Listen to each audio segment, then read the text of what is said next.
Why was this incredible destruction, this awful toll in lives and human misery allowed to happen? What went wrong? What were the causes that triggered off the appalling Holocaust that we describe as the Second World War? The causes of the war were many and varied, but most of them were spawned by the First World War. The victorious Allied troops had fought in the hope that this was to be the war that would end wars.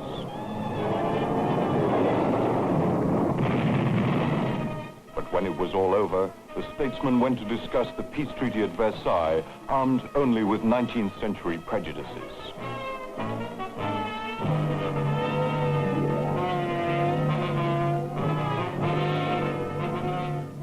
The idealism of President Woodrow Wilson would soon be shattered by the harsh practicalities of his European partners. They were determined that never again would the Germans have the opportunity of ravaging France. The treaty dismembered Germany and its allies, the Austro-Hungarian Empire and the Ottoman Empire.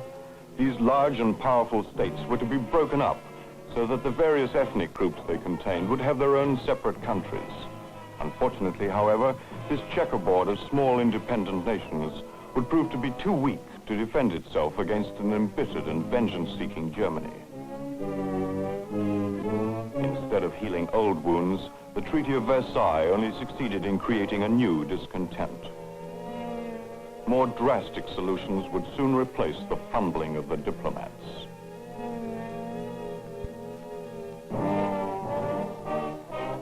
All over Europe, the old order was changing. In war-torn Russia, Tsar Nicholas had been forced to abdicate. His ill-equipped army had faced constant defeat at the hands of the Germans, and now there was wholesale mutiny.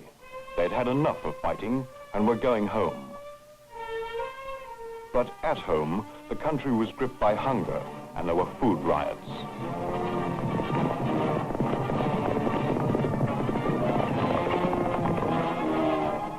The Bolsheviks, capitalizing on the unrest and promising land to the peasants, seized power with the help of the disgruntled and mutinous army.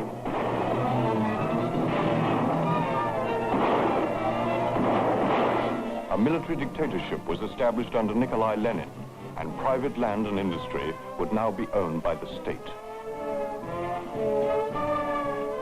Lenin called for an international communist revolution, urging workers everywhere to overthrow their governments and sweep away the rotten world of Western capitalism. In Italy, the dismal poverty of the peasants, the corruption of its politicians, and the desire of its people to renew the glories of the past were exploited by the fascists of one Benito Mussolini. Another totalitarian state was in the making. Germany, economically ruined by the huge war reparations demanded by the Allies, was ripe for extremist solutions. Ruinous inflation, mass unemployment, and hunger touched off rivals.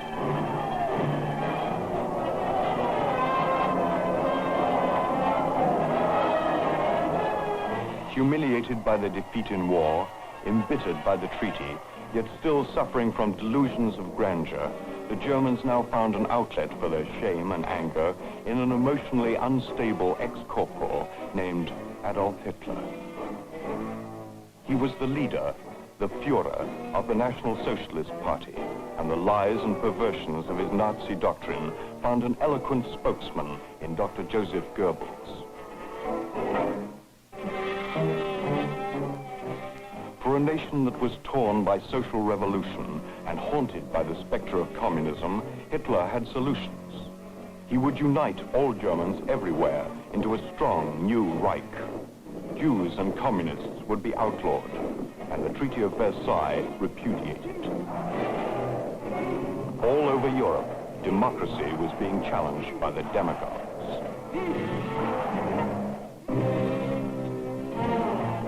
But in America, the people, sick of war and suspicious of European politics, deliberately turn their backs and try to isolate themselves from the international scene. Wilson returns from Versailles to face bitter opposition. Dare we reject this treaty and break the heart of the world, he asks. But his plea is ignored, and the Senate refuses to ratify the treaty which embodies Wilson's dream of a League of Nations. No more European entanglements is the cry, but it strikes a severe blow at the League, an organization whose aim is the preservation of world peace. Disillusioned by the outcome of the war, Americans are more concerned with Babe Ruth's latest triumph than the fate of the League of Nations.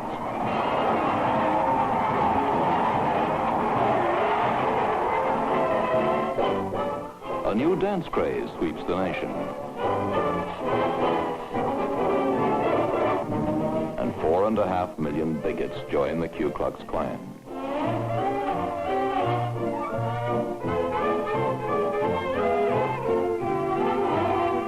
One refreshing incident.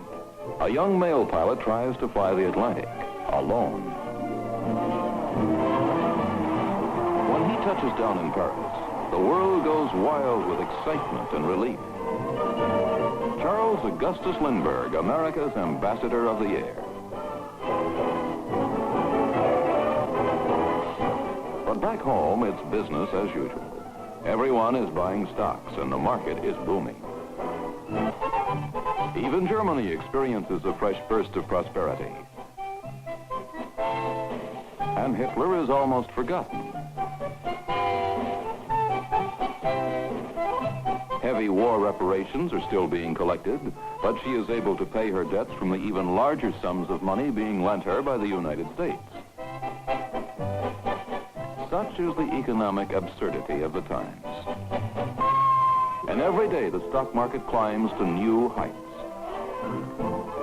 Some feel that stock prices have reached a precarious position. But who's going to pay attention to reason at a time like this?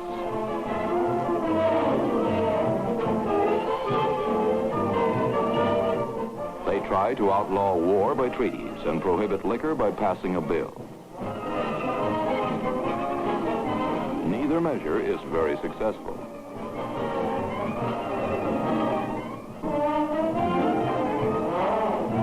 And then, it's October of 1929. The financial house of cards collapses, and the overinflated stock market plunges into a Great Depression. A financial panic grips the world. For the majority, it means the interminable line outside factory gates, desperately hoping for a job that rarely comes. It means hunger and the march of the unemployed in the nation's capital. With acute domestic problems, America would now isolate herself more than ever from the international scene. It started in America, but practically overnight an economic blizzard swept the world. In Japan, France, Britain, always the unemployed, the soup kitchens, the grinding poverty, and the despair.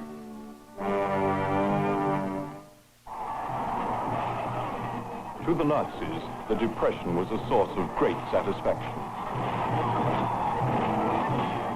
Hitler had built an intricate political organization and a private army of stormtroopers dedicated to violence, terror, and Adolf Hitler. Now the Nazi movement grew fat on the wholesale unemployment and discontent.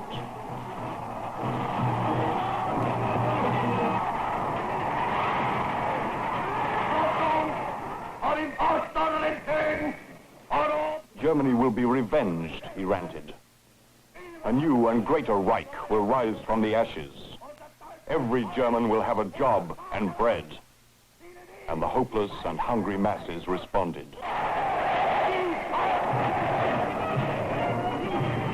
In the 1930 election, they did well. By 1932, the German people gave the Nazis enough votes to make them the largest party in the nation.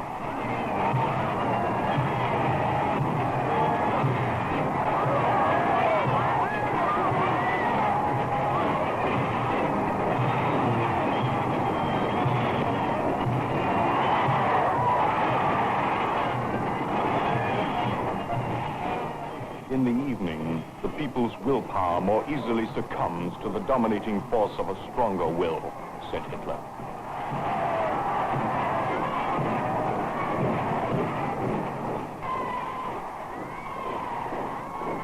Aided by the failure of German democracy, supported by the selfish interests of the army and big business, Hitler's star rose, and the aging President Hindenburg appointed him chancellor. Once in power, Hitler moved quickly and ruthlessly to crush all opposition. Into the far went the books of so-called anti-German writers. He told the newspapers what to print and what to leave out. He persecuted the churches and began his terrible campaign against the Jews.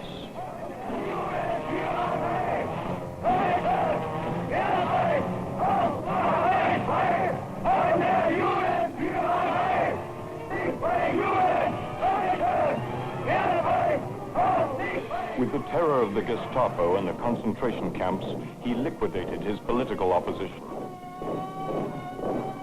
Surrounded by fanatical henchmen like Hermann Goering, the ex-corporal legislated by decree. Now there was only one law in the Third Reich, a state in which the life and liberty of every German were in the hands of one man, the Führer.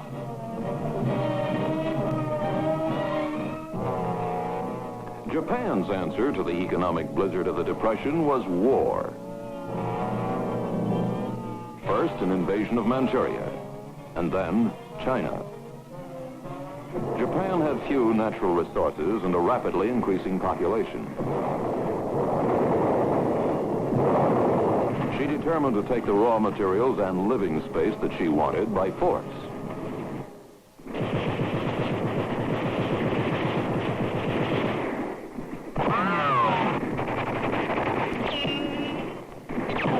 Western reaction was disheartening. The League of Nations protested and President Hoover applied meaningless moral sanctions.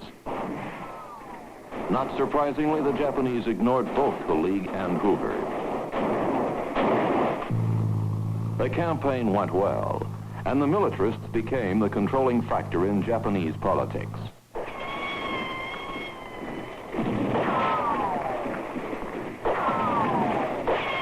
As usual, it was the ordinary people who paid the price.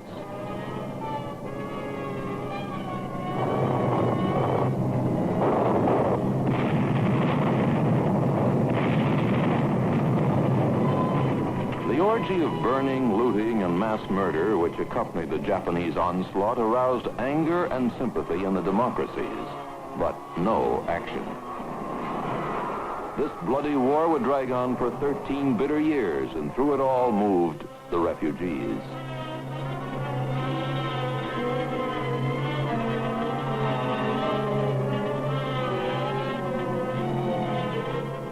But the very poor and the helpless remained, too frightened or too helpless even to move.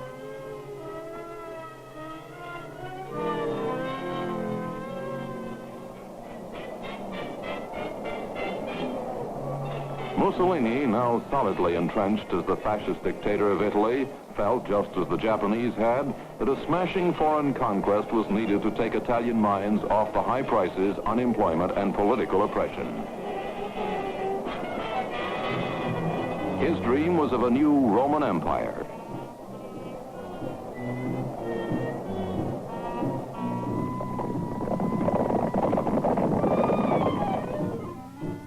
Sandwiched between the Italian colonies of Eritrea and Italian Somaliland lay Ethiopia. It was poor and backward, but it was rich in raw materials. To Geneva and the League of Nations came Ethiopian Emperor Haile Selassie.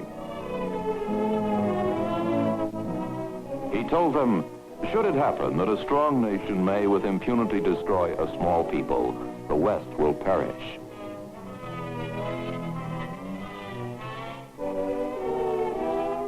But the Western democracies turned a deaf ear to his appeal. And the Italians invaded from north and south.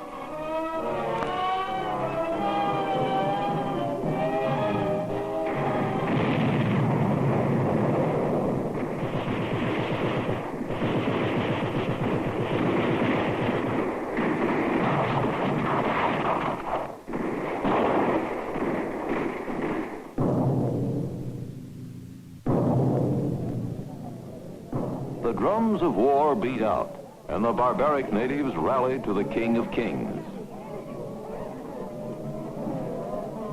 Mussolini had roared that it was Italy's fascist duty to civilize these backward savages who owned slaves. Against the spears of Sulassi's cavalry, the Roman legions brought the civilizing influence of armor plate, flamethrowers, high explosives, and mustard gas. Mussolini's son-in-law and his two sons took part in the bombing.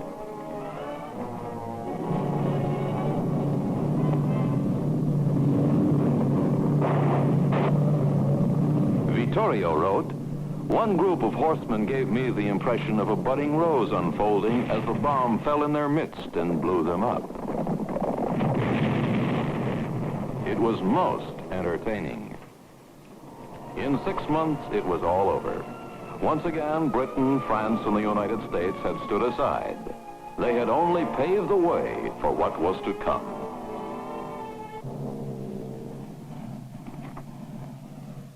Encouraged by Mussolini's Ethiopian adventure, Hitler now turned to his main concern, foreign affairs. His slogan, world power or ruin. Amid the barbaric spectacle of Nuremberg, he moved the masses into an emotional frenzy.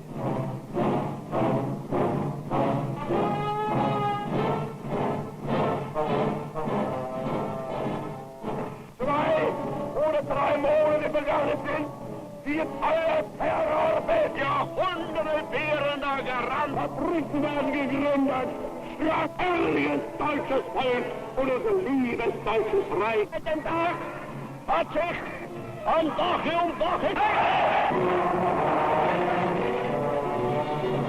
Blatantly ignoring the Versailles Treaty, he ordered military conscription to build up the Wehrmacht.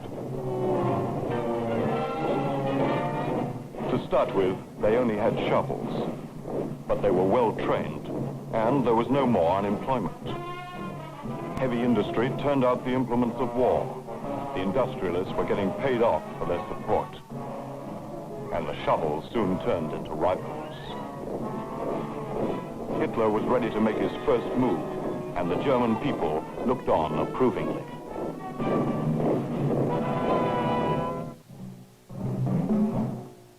To offer France some protection from German invasion, the Treaty of Versailles had created a demilitarized zone of German territory along the Rhine. Now Hitler determined to restore Germany's sovereignty. Only 2 hours after proposing a peace pact with Britain and France, he sent in troops to occupy the Rhineland.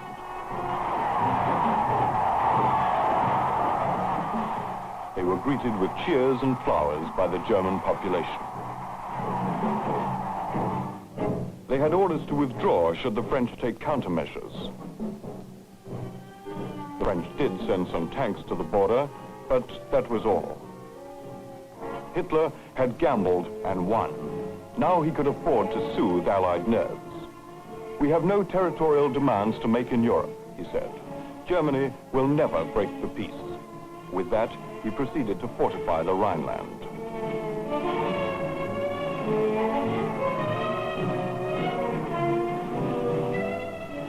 Once having secured his western border, he could start his drive towards the east and the black soil of the Ukraine.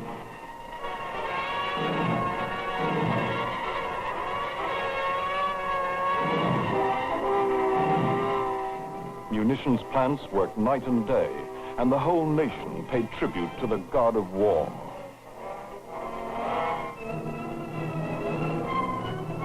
In the face of Hitler's rearmament and his announced intention to conquer the world, why didn't the democracies act to curb Germany's menace to the peace?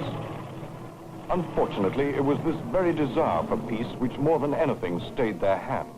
They were sick of war, and still plagued by economic depression and unemployment, they were unwilling to face the enormous cost of rearming. A new war was the last thing they wanted. They had another fear. Lloyd George had said, "Germany is the bulwark against communism in Europe. If her defense breaks down, Europe will follow. Do not let us be in a hurry to condemn Germany." So the dictators prospered and made friends with each other.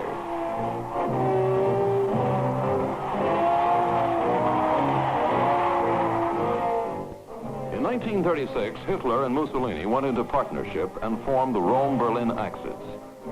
In the same year, they joined forces to aid another fascist, this one a Spaniard, his name, Franco. Franco's aim was the overthrow of the democratic Spanish government, a government that was trying to overcome the poverty and illiteracy of the people.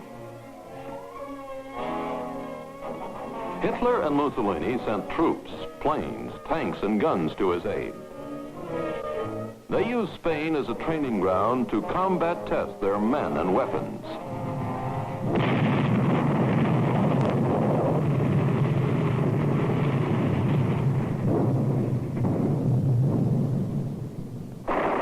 This savage civil war was to drag on for 2.5 murderous years. The democracies, always afraid of war, refused to help the Republican government in its fight against fascism. But where they failed, the communists stepped in and sent arms. Soon, Spain became the battleground of two imperialisms. Faced with fascist brutality from without and communist treachery and terrorism from within, the Democratic Republicans lost to both.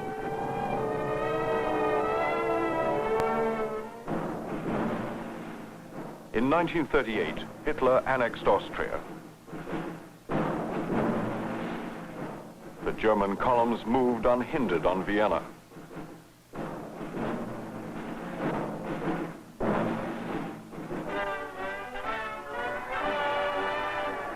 It has been estimated that probably half the Austrians regarded Anschluss with their strong neighbor as a blessing, at least to start with.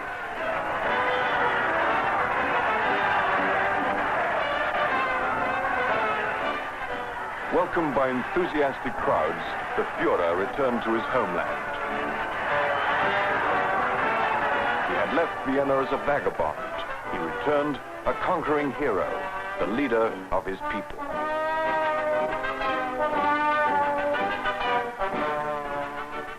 Without a shot having been fired, Austria had become a German province, and Hitler's power and prestige soared at home and abroad.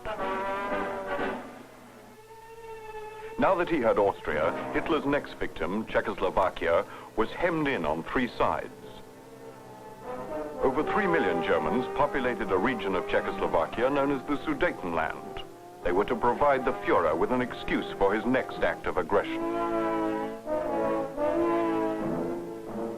The Nazi Party rallied at Nuremberg, and Hitler demanded Sudeten self-determination, which in effect meant its occupation by the Third Reich. British Prime Minister Neville Chamberlain flew to Germany, and Hitler told him, "This is the last territorial demand I have to make in Europe." To start with, Britain, France, and Russia had stood firm, but faced with Hitler's warlike threats, the British and French now backed down.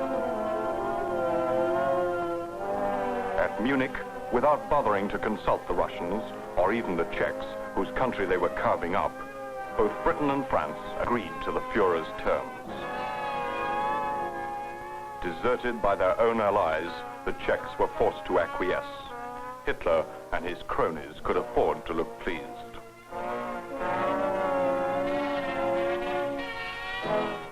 Chamberlain declared, "This is the second time there has come back from Germany peace with honor. I believe it is peace in our time." What was so honorable about selling one's ally to the Germans was not explained. And Winston Churchill remarked, "We have sustained a total and unmitigated defeat." On October the 1st, 1938, German armies marched into an unresisting Sudetenland.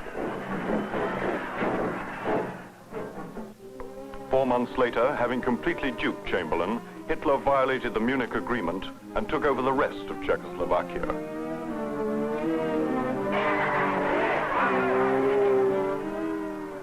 Sold out by its allies, one of the strongest states in Europe was no more.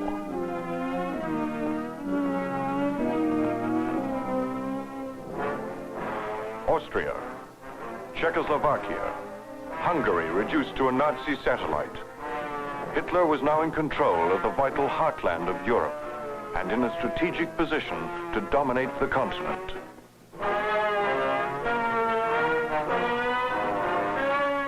Russian offers to help stem the tide of German aggression having been ignored, the Soviets lost patience with the Allies and decided to protect themselves for as long as possible.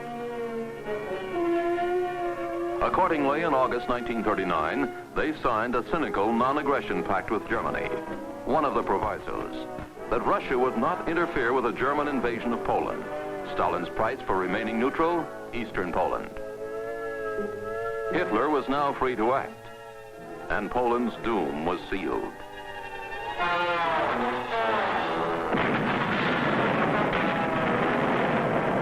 On September 1st, 1939, the weather perfect for mechanized warfare, Hitler unleashed his blitzkrieg.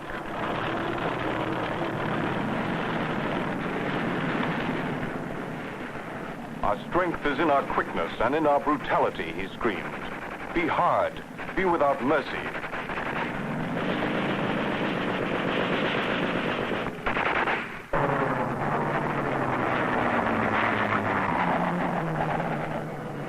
Having guaranteed Polish boundaries, Britain and France were now forced into war. They would soon pay heavily for their past mistakes, their fears, and their selfishness.